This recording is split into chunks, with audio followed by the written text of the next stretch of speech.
I was riding down this road when a tiny piece of metal made me hit the brakes. Most men would ride right past it because it looked like junk, an old spark plug burned dirty and completely useless to an engine. But I brought it back to the bench for one reason. Before I spend money on another small heating tool, I want to see if this dead plug still has one job left. By the final test, we'll know if it can bond metal for real or if it belongs back in the scrap pile. The first step is securing the spark plug firmly in a bench vise. Then, I grab the top section with a pair of pliers.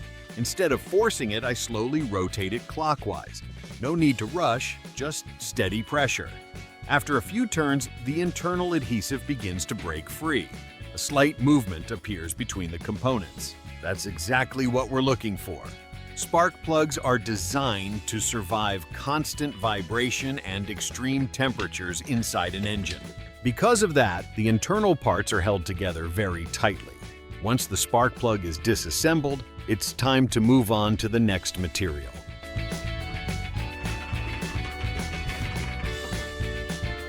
An old dead battery. These batteries get thrown away every day. I'm only using a dry zinc carbon battery because it has a carbon rod and zinc shell inside. Never open lithium rechargeable alkaline, swollen, leaking wet, damaged, or unknown batteries. If it doesn't look clean and safe, recycle it properly instead.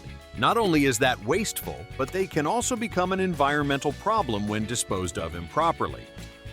Using pliers, I carefully peel away the outer casing. Then I continue removing the layers inside. At this point, two valuable materials appear. The first is the carbon rod in the center. The second is the zinc shell.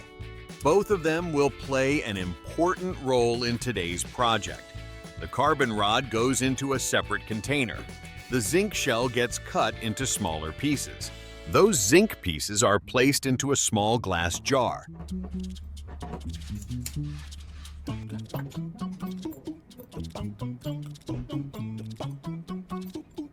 Next, I add a cleaning solution containing about 22% hydrochloric acid. Almost immediately, tiny bubbles begin to form. The chemical reaction has started. For now, I'm not going to tell you exactly what this mixture is for. Just remember it. We'll come back to it later in the video.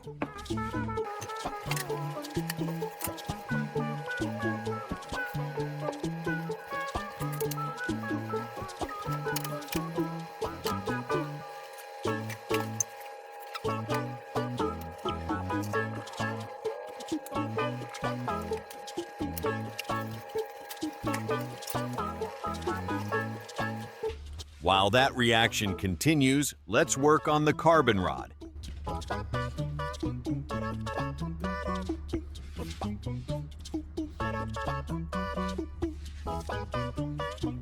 The rod is mounted into a cordless drill.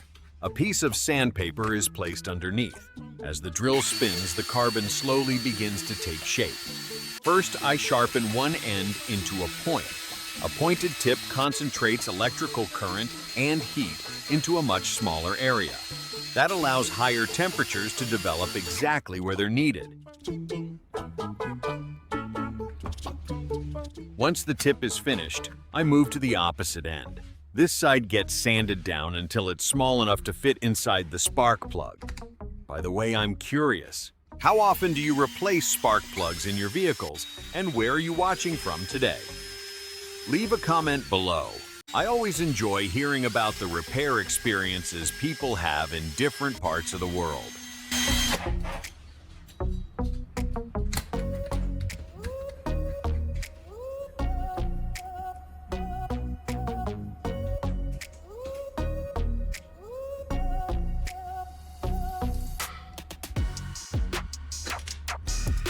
Now it's time to build the electrical system.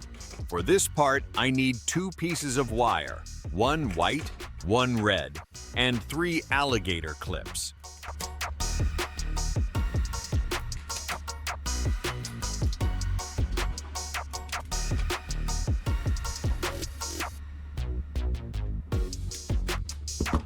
Let's start with the white wire. I strip both ends using a pair of wire cutters. Then I attach an alligator clip to each end. This wire will become part of the power connection system.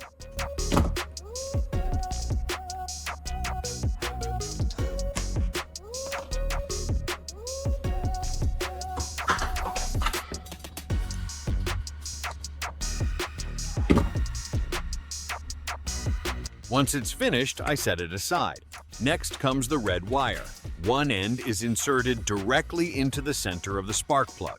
Then I secure the wire along the body of the spark plug using electrical tape. Each wrap is tight and even. The goal is to keep everything from moving during operation.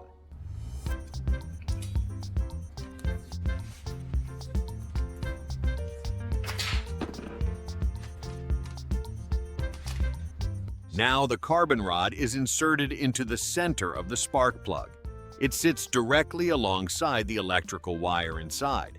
This step is extremely important. If the carbon rod is loose or makes poor electrical contact, the amount of heat produced drops dramatically. So I check it carefully. A slight shake, a gentle twist. Everything needs to remain solid and secure. The remaining end of the red wire is connected to the final alligator clip.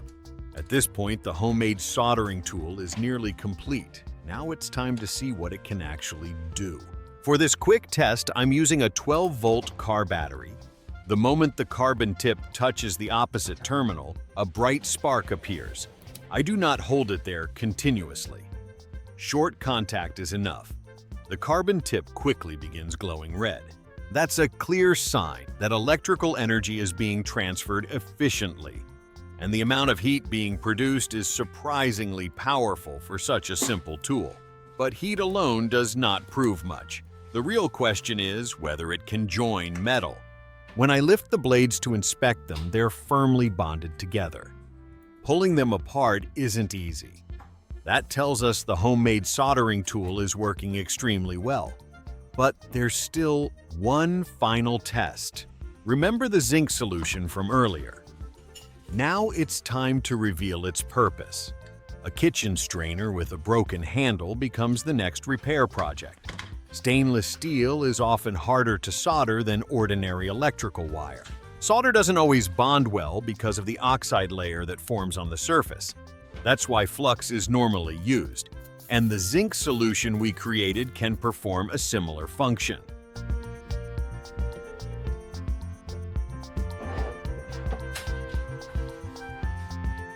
Using a cotton swab, I apply a small amount of the solution to the damaged area. Then the soldering tool goes to work. The difference is immediate. The solder flows more smoothly, it spreads more evenly, and it bonds much better to the metal surface.